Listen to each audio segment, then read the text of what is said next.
Bonjour et bienvenue donc pour cette nouvelle vidéo. Donc installez-vous confortablement.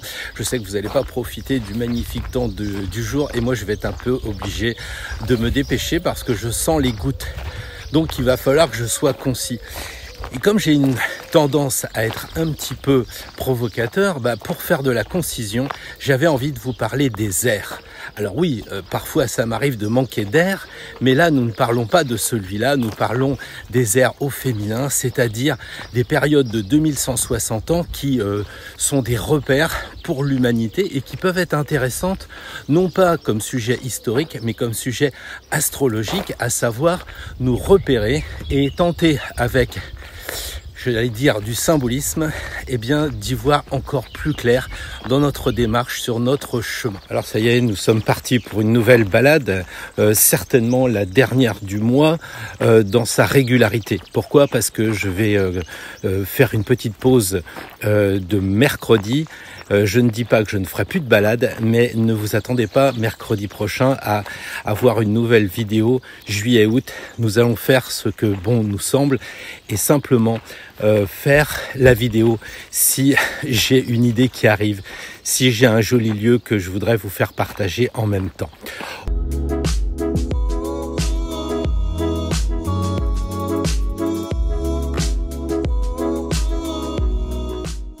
Je vais essayer de faire vite. Pourquoi ? Parce qu'il semble bien que nous ayons un problème de temps. C'est très sombre. Pourquoi je vous parle d'air aujourd'hui ? Tout simplement parce que on parle d'air du Verseau, on parle de Pluton en Verseau et beaucoup d'entre vous dans le mail quotidien me disent mais est-ce que l'ère du Verseau a commencé ? Depuis combien de temps nous y sommes ? Est-ce que c'est scientifique ? Etc. Alors le côté scientifique, comme vous l'imaginez, je vais le laisser rapidement de côté. Pourquoi ? Parce que comment fonctionne l'ère astrologique d'après les scientifiques ? C'est simple. Le soleil, il fait le tour d'une année. Il va balayer à chaque fois les 30 degrés de chaque signe. Mais en même temps, le soleil et tout le bazar qui est avec lui, toutes les planètes semblent bouger et se déplacer dans l'univers. On parle alors de point vernal. Donc les astronomes ont décidé que au mois de mars, quand le soleil entre en bélier, on aurait un point de repère. Et tous les 2160 ans, on se décale dans l'univers. Et ce qui fait qu'on passe, du point vernal qui est situé un coup en Verseau, un coup en Poisson. Je ne vais pas rentrer dans le détail parce que c'est pas un cours. Et puis en plus, parce que même si c'est compliqué, c'est un problème scientifique qu'ils doivent résoudre. Et oui, parce que en fait, personne ne sait si nous sommes dans l'ère du Verseau, si on a commencé. Certains disent pas avant 2500 ans. Donc, depuis la naissance du Poisson.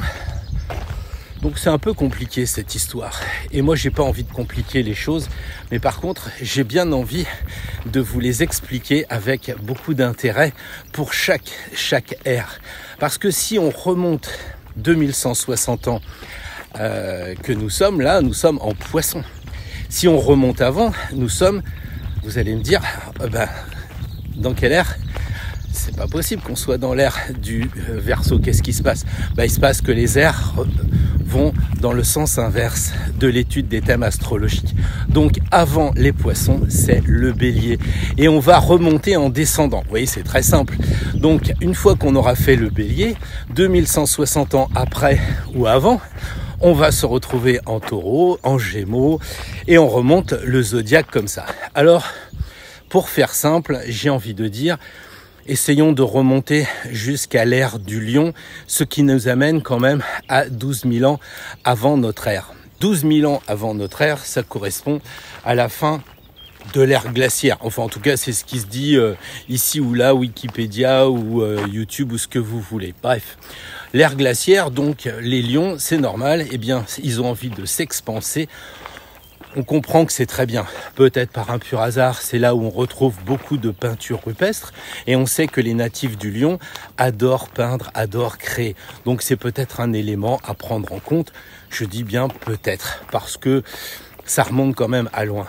Et puis, juste avant l'ère du Lion, eh bien, on a l'ère du Cancer. Et c'est vrai qu'à ce moment-là, si on suit un petit peu l'actualité ethnologique, on s'aperçoit que c'est le moment où les hommes, les êtres humains, vont se retrouver en famille. Ils vont commencer à développer le noyau familial. Avant, ils étaient un peu chacun dans leur coin, cueilleurs, chasseurs. Et là, ils vont se retrouver pour justement fonder des foyers. Il va y avoir une sorte de sédentarisation. On va retrouver aussi des statuts de fécondité, donc ce qui souligne effectivement cette ère du Cancer très liée à la maternité. 8000 ans avant, eh bien, on se retrouve en Gémeaux. Alors, les Gémeaux, c'est l'écriture et c'est effectivement ce moment où les êtres humains vont commencer à échanger. C'est le moment du commerce et on sait que le commerce est lié aussi aux Gémeaux puisque Mercure, leur dieu, ça donne mercantile. Donc, on a effectivement une période où c'est la création des langues, c'est la création de l'écriture. C'est ce que nous disent en tout cas les historiens. Parlons des mythes aussi puisque c'est le moment où nous avons la naissance de Castor et Pollux. Donc ça, c'est assez intéressant parce que pour les Gémeaux, c'est pas rien Castor et Pollux. On a aussi dans l'Égypte la naissance de Seth et de Osiris. Ils vont se battre, ou Isis et Osiris. On a cette dualité assez prégnante pour les Gémeaux qui est vraiment présente à cette époque-là. On a aussi l'Égypte qui n'arrive pas à se réunir en un seul morceau puisque c'est le moment de la bagarre entre la haute et la basse Égypte. Il faudra attendre l'ère suivante, l'ère des taureaux, pour que les deux entités égyptiennes ne forment plus qu'une seule et unique Égypte. Et justement, on arrive en taureau. Et c'est le moment de la réunification des deux Égyptes et puis aussi c'est le moment où l'agriculture va se développer dans le monde entier à cette époque-là bien sûr, mais l'Égypte avec le Nil super fécond qui apporte à chaque fois que il se retire et il se remet la terre noire qui a donné le nom à l'Égypte, eh bien on voit que les gens de cette époque développent l'agriculture, ce qui est tout à fait conforme avec l'idée de de taureau, parce que le taureau, il aime bien manger. Et puis le taureau, c'est un animal qui a 4 pattes, donc il aime beaucoup la stabilité. Et la stabilité, on va la retrouver dans les constructions de l'époque. C'est d'ailleurs les premières constructions. Un peu comme si on voulait dire, avec l'ère du taureau, on veut que ça bouge. On veut que ce soit éternel, que ce soit des fondations super fortes, que ça se stabilise. Et donc, on va avoir les constructions des pyramides qui sont basées sur 4. Le chiffre 4, comme les 4 pieds du taureau. On va avoir quelque chose qui va durer longtemps. On retrouve aussi d'ailleurs à Saqqara des tombes. Des tombes avec des cercueils qui sont faits, j'allais dire pour durer 1000 ans, mais sûrement beaucoup plus que ça, qui sont faits dans une pierre granitique incroyable et qui sont dédiés à la déesse Apis. Alors qu'est-ce qui se passe avec Apis ? Apis, c'est un taureau. Et par un pur hasard, c'est ce moment-là où les Égyptiens vont vénérer l'ère du taureau avec toutes ces sculptures qu'on retrouve dans les alignements de Karnak et autres. Après, on a le Minotaure, on a plein de liens avec le taureau à ce moment-là. Alors ça me fait rigoler parce que je me dis, ils se connaissent pas, mais ils adorent le même taureau à l'ère du taureau. Nous, on est là avec nos crayons, nos scientifiques, avec nos télescopes et compagnie, en train de se dire, mais alors, est-ce qu'on est dans l'ère du Verseau ou des Poissons ? Eux, ils calculent pas, ils savent. Ils savent tout comme ceux d'après, c'est-à-dire l'ère du Bélier. Et on le voit, les alignements ne sont plus des taureaux, ce sont des béliers. Et qu'est-ce qui se passe en Bélier ? En Bélier, on a effectivement beaucoup de guerres. On va avoir les Romains, les Grecs, et puis les Égyptiens. Donc, les Égyptiens dans leur dernière phase, j'allais dire d'existence en tant que civilisation. C'est le moment où on va voir Alexandre le Grand qui va essayer de conquérir. On va avoir aussi bien sûr tous les Romains qui vont partir à la conquête du monde. On en connaît quelques épopées puisque Jules César est venu rencontrer Vercingétorix. Donc on a effectivement une période de bagarre. On reconnaît dans les monuments aussi beaucoup de changements. L'industrie va se développer beaucoup avec le fer et on sait que Mars est rouge parce qu'elle est en fer et qu'elle s'oxyde. Donc en fait, symboliquement, évidemment, Mars, le dieu qui correspond au bélier, nous rappelle l'aspect sang et l'aspect fer de la planète et des énergies. Donc c'est le moment aussi où Moïse va décider de partir en bagarre contre Pharaon. Donc c'est l'Exode. Il va y avoir là aussi beaucoup de morts. Et moi je trouve ça assez énorme que les gens ressentaient les airs. C'est ça qui est intéressant. C'est pas une décision qui est prise. Et les 2160 ans, est-ce qu'ils ont pas commencé avec l'ère du Verseau en ce moment, etc. J'ai envie de dire, mais ressentons, regardons. L'ère du Verseau, c'est quoi, bon sang? L'ère du Verseau, c'est les nouvelles technologies. Est-ce que depuis un certain temps, on n'a pas inventé des avions, des chemins de fer, des fusées? Est-ce que ça aurait pas commencé déjà depuis, la fin du siècle passé? Est-ce qu'on n'était peut-être pas un peu en avance? Est-ce que l'ère, elle doit commencer précisément tel jour, telle heure? Est-ce que nous, on n'est pas devenus des gens de précision? La nature, de temps en temps, il pleut. Je pense qu'aujourd'hui, dans le sud, un 3 ou 4 juillet, je sais pas, 5 maintenant, on devrait pas avoir forcément ce temps-là. On devrait avoir un grand soleil, je devrais être à la plage et que sais-je encore. Donc la nature, elle n'est pas non plus, reliée à des choses aussi précises qu'on voudrait bien que ce soit. Et les gens, par contre, ressentaient. Et nous, on ne ressent plus. Ça, c'est un vrai problème. Et puis, évidemment, nous arrivons tranquillement dans l'ère des poissons. Donc, c'est l'ère d'un autre maître. C'est un peu la fin de Moïse. C'est l'ère de Jésus. Eh bien, en grec, le mot poisson se dit ictus, qui veut dire effectivement quelque chose comme Jésus. Bref, j'ai pas trop le temps. Et puis, il commence à pleuvoir. Vous vérifierez vous-même sur notre ami Wikipédia. Donc on a effectivement à cette époque-là un nouveau maître, Jésus, le maître du poisson, des poissons. C'est super important, des poissons. Les poissons, on le sait, dans l'homme zodiacal, ça correspond aux pieds. Et si on veut voir ce que fait Jésus avant de mourir, la dernière chose, c'est qu'il nettoie les pieds. Et la première chose que fait le pape descendant de Saint-Pierre, c'est de nettoyer les pieds. Donc les pieds sont très importants.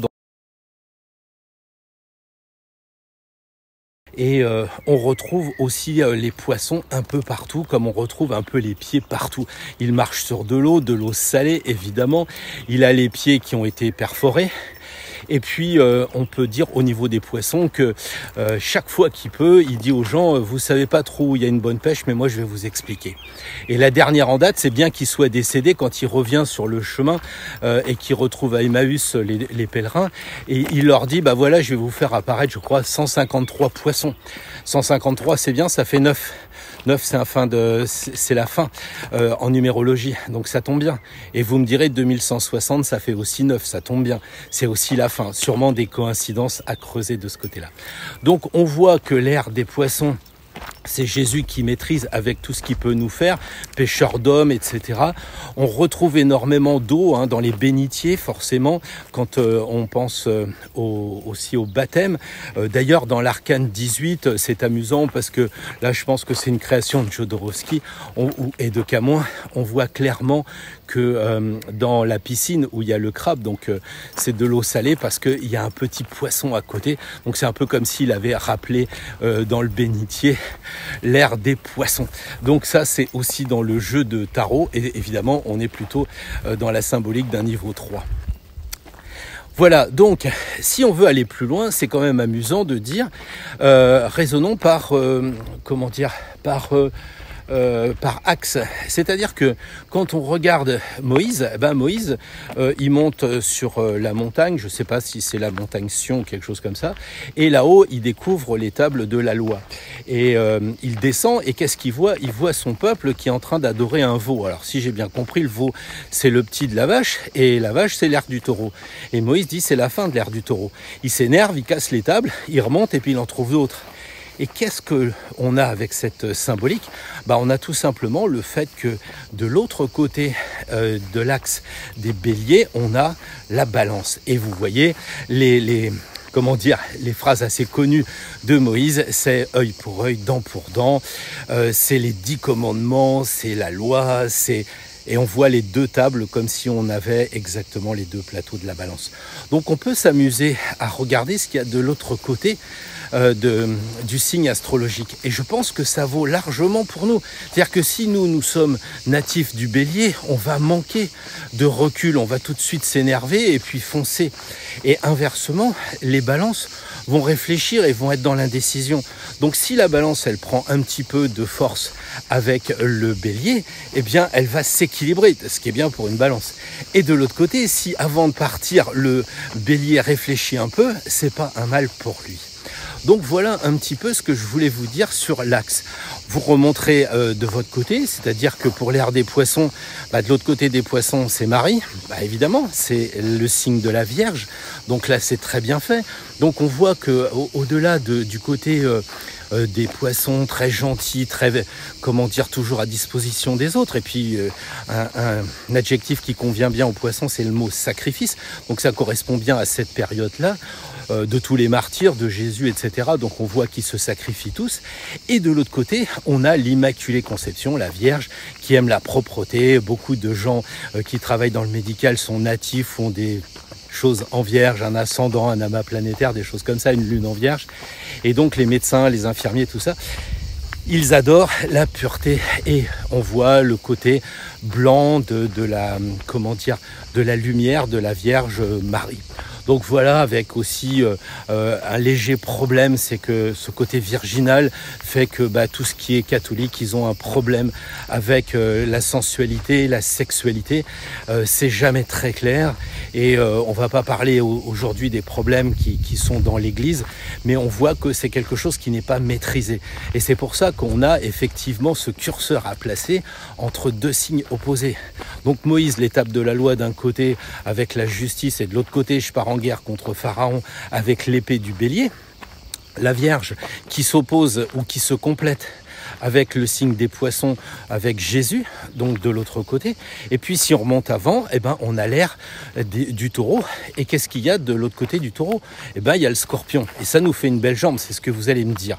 Et moi, je crois qu'à cette époque-là, il y avait véritablement une telle connexion avec la nature que les personnes arrivaient à, à trouver un chemin plus lumineux. Ils étaient donc initiés. Et le scorpion, c'est ça. C'est effectivement le phénix qui renaît de ses cendres. C'est le scorpion, celui qui va dans les profondeurs pour se connaître, pour connaître les autres. On a des très très bons scientifiques qui ont fait de grandes découvertes, comme Marie Curie par exemple, pour justement aller plus loin dans la connaissance de soi. Et je trouve que le scorpion qui est opposé au taureau correspond au mystère de l'Égypte. Il y avait probablement des pharaons. Schwaller de Lubitsch est très connu pour avoir travaillé sur l'Égypte et justement sur cette période. Ce sont des très très bons livres, Le Temple de l'Homme. Mais si vous voulez commencer, sa belle-fille, elle a fait 2 bouquins super bien, donc Herbach et Herbach Disciple, où on voit justement qu'il y a ce côté d'un, très taureau. Il faut faire de l'agriculture, il faut manger, il y a la politique. Et puis de l'autre côté, il y a le côté ésotérique des scorpions, où là, on doit aller vers la connaissance de soi, des rituels, découvrir des encens particuliers.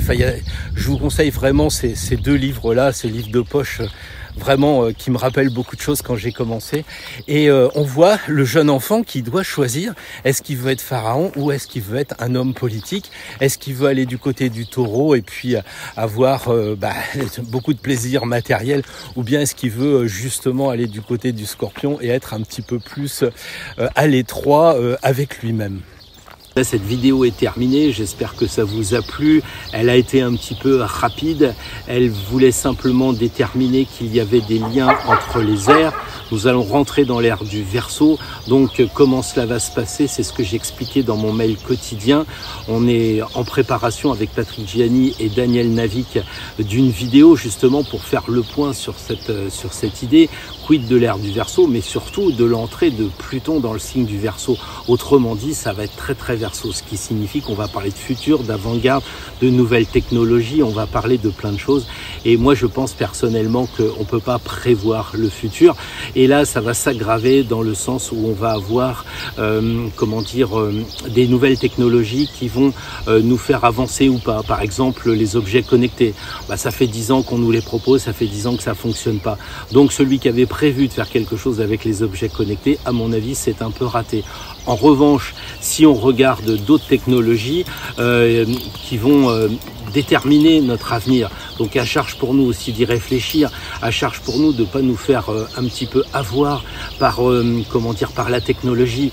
On le sait depuis qu'on a vu des films comme iRobot et bien d'autres, que l'on est un peu coincé par la technique. Est-ce que c'est les machines qui vont commander les hommes, comme disait Jésus? Est-ce que le Shabbat est fait pour l'homme ou l'homme pour le Shabbat? C'est vraiment des questions qu'on se posait dans l'ère des poissons et qu'on peut encore se poser dans l'ère du Verseau. Est-ce que la machine doit être à la disposition de l'homme, faire les choses ingrates, essayer d'aller plus loin dans tout ce qui est imagerie médicale, tout ce qui va nous permettre de vivre plus vieux, en meilleure santé, mais en aucune façon doit nous esclavager, parce que si tel était le cas, je pense que Pluton irait nettoyer largement tout ce qui coince, et là on aurait vraiment beaucoup de choses à se tenir.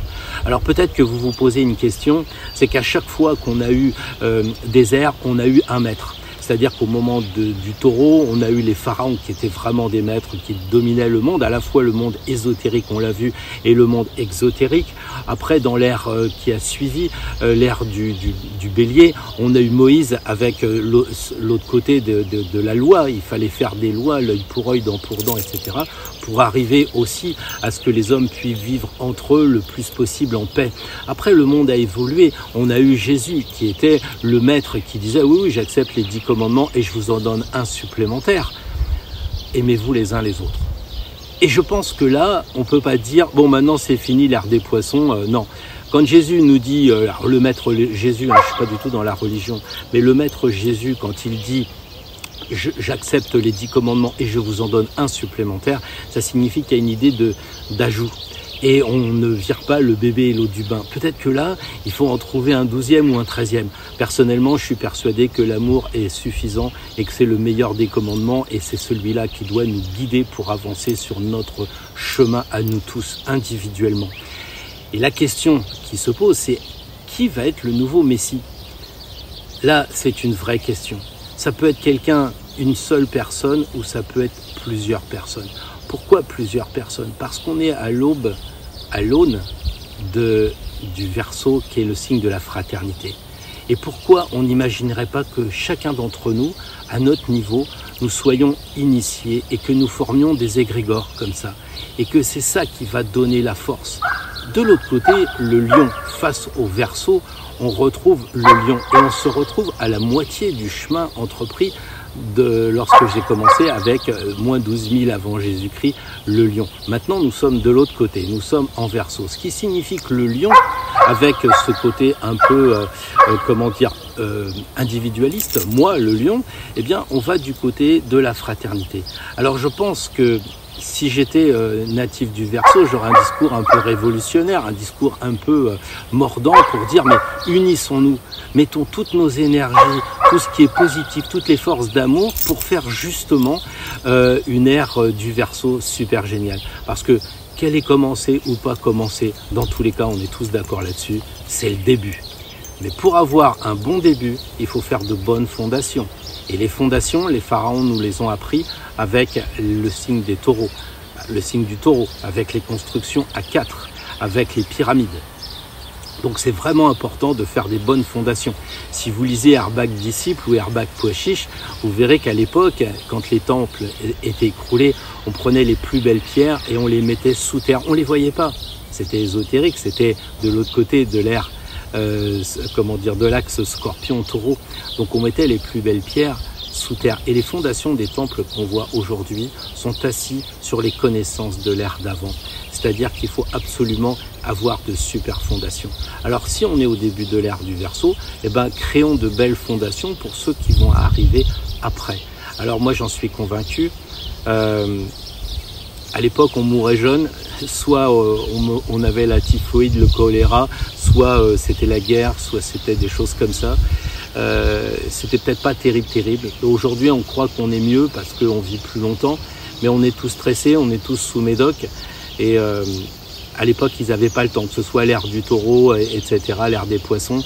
Avant l'ère industrielle, il fallait avant tout penser à manger, il fallait penser à se loger, à survivre. Aujourd'hui, si vous me suivez sur Internet, il y a toutes les chances que vous ayez cette chance-là de faire partie des heureux qui ont effectivement un toit et de quoi manger. Mais c'est pas pour autant qu'on n'a pas de souffrance. Peut-être même plus, parce que ceux qui n'arrivent pas à trouver à manger, eh bien, n'ont pas le temps de penser à autre chose. Et donc, ils cherchent, ils essayent ils bricolent. Et finalement, je pense qu'ils s'en sortent. Ils s'en sortent. Peut-être bien mieux sur le plan psychologique, moins bien sur le plan physique, le plan de la qualité de vie, évidemment. Mais par contre, sur le plan de notre tête, on n'est pas toujours en phase. Pourquoi? Parce que l'air du Verseau, ce sont des ondes. Et les ondes, eh bien, on a des fois du mal à les diriger, on a du mal à les canaliser. Et je pense que c'est ce qu'il faut qu'on fasse, c'est cette espèce de dualité qui a toujours été un problème. Comme le disait Jésus et puis certains qui m'ont écrit des mails, le tiède, c'est pas le truc. C'est-à-dire, c'est ni chaud ni froid et le tiède serait la solution, l'axe central, le juste milieu peut-être. C'est pas forcément la solution. Puisqu'on change d'air, il faut changer de système. Et le juste milieu ne convient pas forcément. Il faut passer du 2 au 3. Et si on veut passer au 3, il faut innover, il faut inventer, il faut trouver le 3. Et quand on aura trouvé le 3, c'est comme si le papa se mettait avec la maman et un enfant. Et cet enfant va donner un nouveau chapitre de la famille qui va s'ouvrir. Alors ouvrons un nouveau chapitre, essayons de trouver le 3. Et à partir de là, je pense que tous les groupes fraternels de l'ère du Verseau se retrouveront, seront sur la même longueur d'onde et pourront avancer librement, à la fois tous en commun vers la grande lumière, mais aussi vers notre lumière qui est notre chemin. Donc voilà, je vous souhaite de belles vacances, si c'est le cas ou si ça va arriver. Que vous soyez en vacances, que vous soyez au travail, c'est toujours un exercice. Chaque fois qu'il se passe quelque chose sur Terre, moi je le prends comme un exercice. Et une fois que la difficulté a été surmontée, je me dis, j'ai pris une sacrée claque, hein, mais comme je veux encore monter dans les tours, je veux essayer d'avancer sur le chemin, je tends un peu l'autre joue. Et tout d'un coup, ce qui s'était dit à une époque dogmatique avec la religion, eh bien, elle va s'ouvrir avec cette ère de Verseau qui va être une religion antidogmatique, qui va être dans la croyance de chacun et chacun doit se faire un petit peu son idée pour avancer. Donc les vacances, elles sont bonnes, elles sont pas bonnes, peu importe. C'est un moment à vivre intensément avec conscience. Et c'est sur ce que je vous souhaite donc de bonnes vacances, de bons moments. Et je vous dis en tout cas à samedi et à dimanche pour le prochain Astro Tarot. Quoi qu'il en soit, à bientôt pour de nouvelles aventures.